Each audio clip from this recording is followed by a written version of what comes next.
Hello दोस्तों, once again a very welcome back to the new video and in this video we are going to discuss about new fee regulation। अब दोस्तों यहाँ पर गुजरात के अंदर जितने भी कॉलेजेस है और जितनी भी यूनिवर्सिटीज़ है उसको यहाँ पर फीस में कुछ भी इंक्रीमेंट करना है या फिर कुछ भी चेंजेस करना है तो यहाँ पर एक कमेटी बैठती है जिसका नाम है एफआरसी। एफआरसी का मतलब है फी रेगुलेशन कमेटी।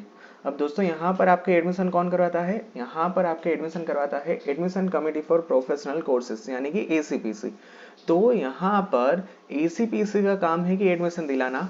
उसी तरह से यहाँ पर एफआरसी का काम क्या है? एफआरसी का काम यहाँ पर है फी रेगुलेशन कमेटी का कि वो यहाँ पर सारी यूनिवर्सिटीज की मॉनिटर करेगी एक्टिविटी, जिसमें फीस इंक्रीमेंट ये सब कुछ स्टेप्स वहाँ पर जाएंगे, अप्रूवल मिलेगा तभी यहाँ पर जो यूनिवर्सिटीज है या फिर कॉलेजेस है वो अपनी फीस में कुछ भी इंक्रीमेंट कर पाएंगे।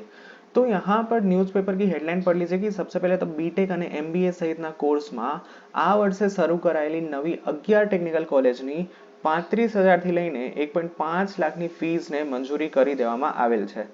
નીચે વાંચી તો રાજ્યમાં આવેલી ખાનગી ટેકનિકલ કોલેજ અથવા તો યુનિવર્સિટીમાં ફી નક્કી કરતી, મેં તમને પહેલાનું કીધું જેનું નામ છે ફી રેગ્યુલેશન કમિટી, તેના દ્વારા આ વર્ષે નવી શરૂ થનારી 11 ટેકનિકલ કોલેજની ફી મંજૂરી કરી દેવામાં આવેલ છે અને જેમાં 35,000 થી લઈને 1.5 લાખ જેટલી ફી મંજૂર કરાયેલ છે। નવી કોલેજની ફી જાહેર કરી દેવાય છે, પરંતુ ગત વર્ષની પેન્ડિંગ એવી સૌથી વધારે કોલેજની બાકીની ફી કમિટીએ નવા પ્રવેશ બાદ પણ હજી તેની ફીસ નક્કી કરી નથી।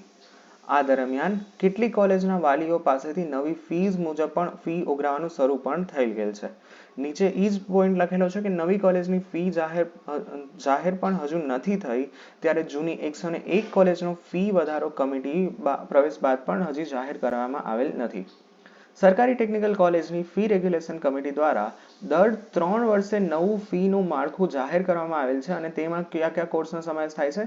તેમાં degree engineering, diploma engineering, diploma pharmacy, degree diploma pharmacy, MBA, MCA, hotel management, architecture, M E તથા એમફારના સહિતના 10 થી વધારે ટેકનિકલ કોર્સની ખાનગી કોલેજનો યુનિવર્સિટીનો ગત વર્ષે ફી નિર્ધારણની પ્રક્રિયા કરાયેલ હતી।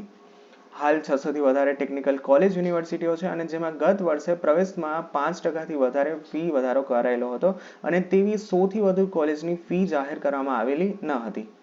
નવા નિયમો મુજબ આ કોલેજમાં ઇન્સ્પેક્શન બાદ ફી નક્કી થનાર હોય છે અને તે બાકી રખાઈ હતી, પરંતુ 1 વર્ષનો સમય થઈ ગયેલો છે અને હજુ પણ આમાં કંઈ જ અપડેટ આવેલ ન હતી અને નવા પ્રવેશ પણ થઈ ગયેલા છે। ત્યારે હજુ સુધી કોલેજ ફી જાહેર થઈ નથી, પરંતુ માહિતી મુજબ કેટલીક ખાનગી કોલેજોએ ફી કમિટીઓની ફી જાહેર કરી ન હોવા છતાં પણ વાલીઓ પાસે ફી વધારો માંગી લીધો છે અને પ્રવેશ સમયે વિદ્યાર્થીઓને જૂની ફી મુજબ પ્રવેશ લીધા છે। પરંતુ હવે નવી ફીમાં વાર્ષિક 10,000 થી લઈને 20,000 સુધીનો વાલીઓએ ફી વધારો આપવો પડશે।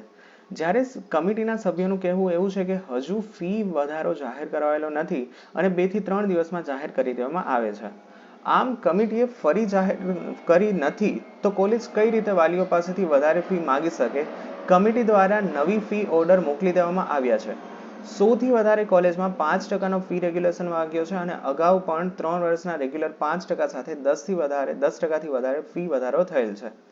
જૂની 100 થી વધારે કોલેજની નવી વધારા સાથેની હજુ ફી જાહેર નથી થઈ, ત્યારે કમિટી દ્વારા 11 ટેકનિકલ કોલેજને એડહોક ફી નક્કી કરવામાં આવી છે અને જેમાં એમબીએની 4, એમસીએની 2 કોલેજ, ડિપ્લોમા એન્જિનિયરિંગની 2, ડિગ્રી એન્જિનિયરિંગની 3 કોલેજ છે અને કેટલીક નવી કોલેજો છે।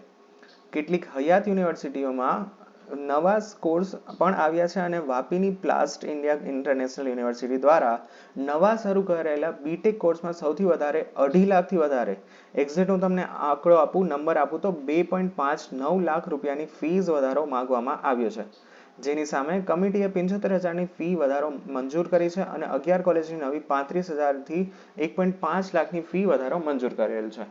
तो दोस्तों यहाँ पर સૌથી પહેલા તો વાત શું થાય છે કે ફી રેગ્યુલેશન કમિટી પાસે એપ્લિકેશન જશે કે કોઈ particular college, for an example હું આપું, નિરમા યુનિવર્સિટીએ આ વર્ષે 1 લાખનો વધારો માંગ્યો છે, તો હવે એફઆરસીના સભ્યો અહીંયા જશે નિરમા યુનિવર્સિટીએ, ત્યાં ઇન્સ્પેક્શન કરશે અને પછી જો તેને મંજૂર કરવાનું હશે તો તેને મંજૂર કરશે અથવા તો રિજેક્ટ કરશે અને એ પછી ફી વધારો ડિક્લેર થશે। તો આ રીતે આ વર્ષે ઘણી બધી કોલેજમાં મંજૂરી તો મળી ગઈ છે, પણ હજી પણ આમાં મેઇન પોઈન્ટ ત્યાં અટકે છે કે હજી ફી વધારો ડિક્લેર નથી થયો, અપ્રૂવ નથી થયો, અને તે પેલા વાલીઓ પાસે ફી ઉઘરાવાનું શરૂ કરી દીધું છે ઘણી બધી કોલેજે.